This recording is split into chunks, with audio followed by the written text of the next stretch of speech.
चौंकाने वाला खुलासा है और इसी का जिक्र पहले भी हुआ था कि सेवादारों ने लोगों की मदद करने की बजाय साक्ष्य छुपाए थे। इस बीच बड़ी जानकारी है, हाथरस कांड की कहानी में जैसे जैसे जांच एजेंसियां आगे बढ़ रही हैं, वैसे वैसे चौंकाने वाली खबरों का पर्दाफाश हो रहा है।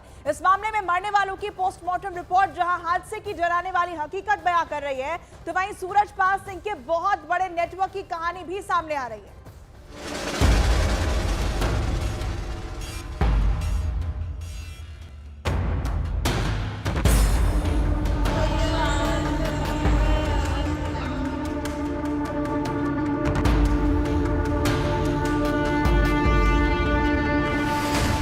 भगदड़ कांड का रोंगटे खड़े कर देने वाला सच।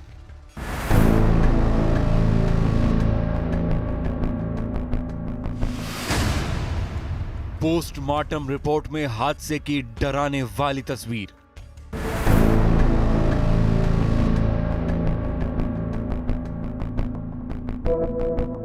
एक भीड़ थी, वो एक दूसरे के ऊपर हो गए बच्चे।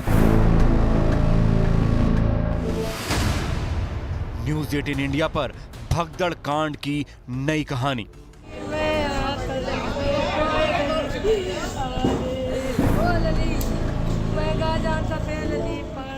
2 जुलाई को हाथरस में हुए भगदड़ की पूरी कहानी क्या है, ये समझने के लिए जांच एजेंसियों ने एड़ी चोटी का जोर लगा रखा है।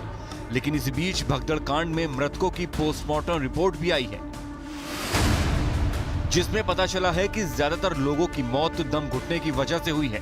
भगदड़ की वजह से लोगों पर इतना दबाव बढ़ा कि कई लोगों की सीने की पसली टूट गई।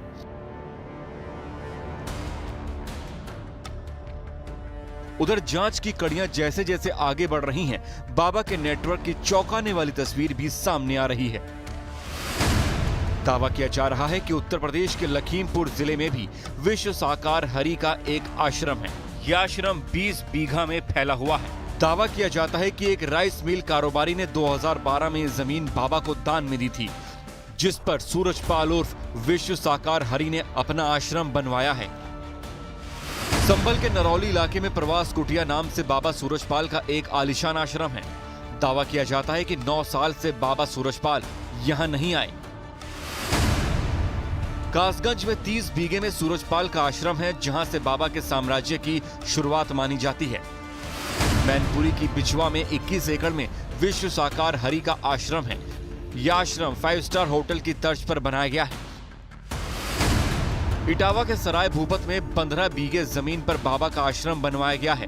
दावा किया जाता है कि इस आश्रम का निर्माण गांव के लोगों ने ही करवाया था। कानपुर में 14 बीघा जमीन पर बाबा का वीवीआईपी व्यवस्थाओं से लैस आश्रम है। बताया जाता है कि इस आश्रम के लोगों में ऐसी दहशत है कि लोग आश्रम के आसपास से निकलने से भी कतराते हैं। इसी तरह नोएडा के सेक्टर 87 में भी बाबा का एक बेहद आलीशान आश्रम है।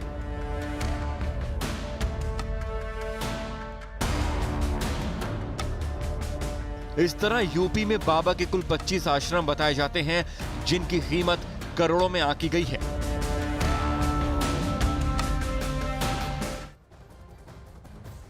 अमित हमारे सहयोगी लगातार हमारे साथ जुड़े हुए हैं। अमित, जैसे जैसे ये जांच आगे बढ़ रही है, चौंकाने वाले खुलासे हो रहे हैं, क्योंकि आप उस जगह पर मौजूद हैं जहां ये घटना हुई, आपकी लोगों से बातचीत हो रही है, क्या और जानकारी हाथ लगी है? किस तरीके का मिसमैनेजमेंट था? 80,000 लोगों की बात हुई थी, लेकिन कहा जा रहा है 2.5 लाख लोग वहां पर पहुंचे थे।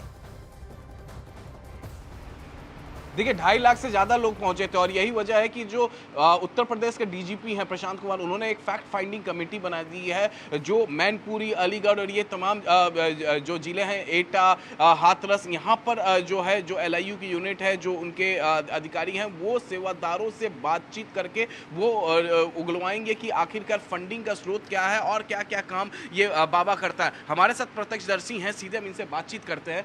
आप बताइए और क्या क्या उस दिन आपने वहाँ पर देखा है, किस तरीके से ये बाबा, क्योंकि आप ही के एरिया में ज़्यादातर ये सत्संग करते हैं।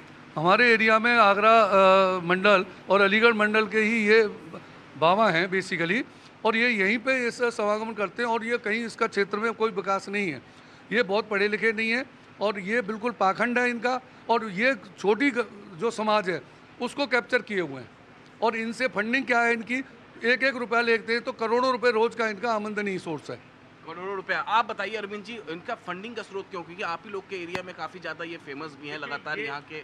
जी ये जो पूरा करते हैं मंगल 5 मंगल आइए, 6 मंगल आइए, आपके सारे कष्ट खत्म हो जाएंगे।